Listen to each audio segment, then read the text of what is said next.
Kevin's not here because Kevin didn't like it, so we didn't let him be on the show. So, sorry, and Kevin. Zendaya is depressing. Yeah, Zendaya is all right. depressing. No one's going to watch this video.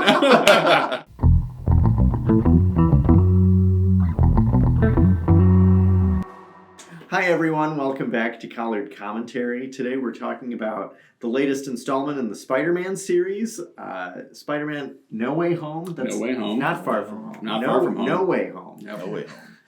So basically this story is about Peter Parker. He's getting ready to graduate high school with his best friends, and he realizes that his reputation as Spider-Man is getting in the way of the lives of his friends. So he tries, through his new friendship with Doctor Strange, to kind of erase all of the, consequences of his past actions as Spider-Man by basically manipulating the fabric of the univere. Small thing. Yeah, just a small detail.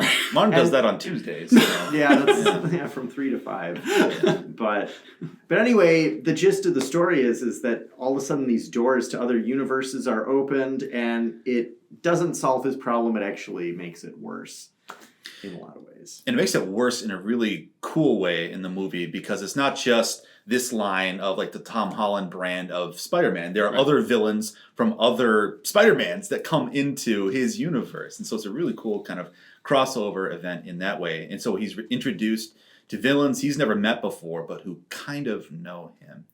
And one of the things I really like about this movie is that, so he has the chance to encounter these villains, but also to subdue them through Tony Stark's, nanotechnology, and he's able to kind of like subdue them, and he tries to like fix them in a certain sense of it. He's like, hey, I can we can do research. Peter Parker's all into science. Nerd. and so he comes up with a plan to try and like fix them in a sense, but in a more spiritual sense, to heal them. And what's really interesting is when it comes to the topic of culpability, comic books are notorious for presenting simple villains and simple heroes, but real life can be kind of messy sometimes. Sometimes like the villains are villains because of certain things that have happened to them. And I think there's a really great example, especially with Dr. Otto Octavian. I think that's his name. Octavius, Otto Octavius, where they discover that it was like a chip in his arms that like fried, and so this like smart technology is like almost taking over his brain, and so it's like it brings up the question, like does Dr. Otto Octavius have full freedom? And so whenever he gets like healed of it, whenever his chip is fixed, he like thanks Peter. He just feels better. He looks relieved, and he thanks Peter. But then there are other Jamie Foxx's character Electro, where he does have full freedom. He has the opportunity to let go of like this incredible power that he's been given, and he says no. And so it's a really cool kind of interplay with culpability and with freedom with these enemies of Spider-Man.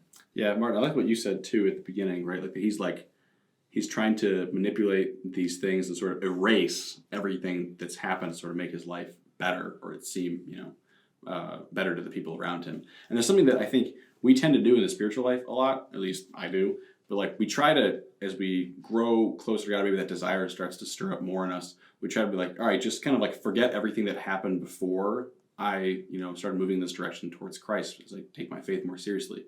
But God doesn't want to do that. He's not trying to leave your history behind. Because the whole of salvation history in the Bible, from Israel in the Old Testament to the church in the New Testament, is remembrance. Like things about remembering what happened before, remembering the ways that we failed and turned away from God and didn't live an upright life, and then turning to Him for conversion. And it's that remembrance that allows us to like give thanks to Him and to like really praise Him and give Him the glory and to say like, wow, Lord, look what you did.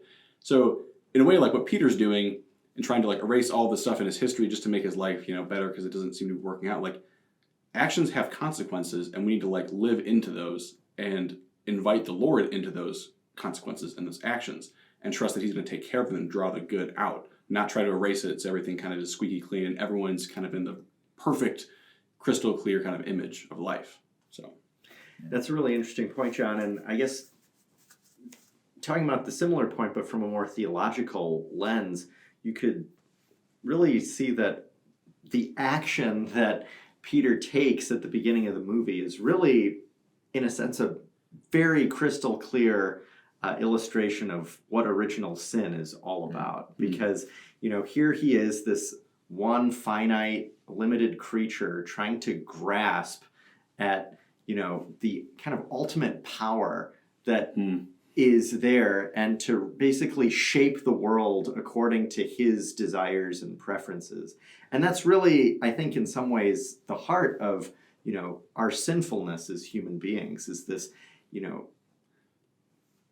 inability to trust, like what you were talking about, and trying to shape reality according to what we think it should be. So that's depressing.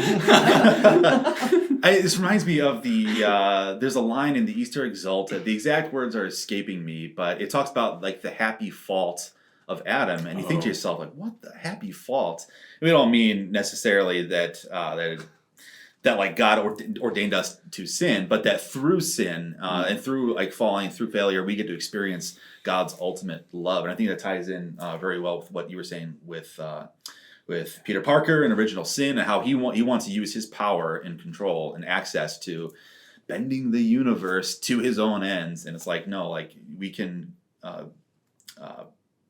through our faults, one, grow, like authentically grow, but also like learn like almost like what it is that oh my gosh, words are escaping me. We can experience Christ, his suffering in us, but also experience God's mercy for us as well. And Peter Parker kind of foregoes that in a certain sense. So don't be Peter Parker. Don't be Peter Parker. That's That's the story here. Thank you guys so much for watching. If you want us to comment on a particular movie or anything like that, please leave a comment below. If not, we'll see you next time.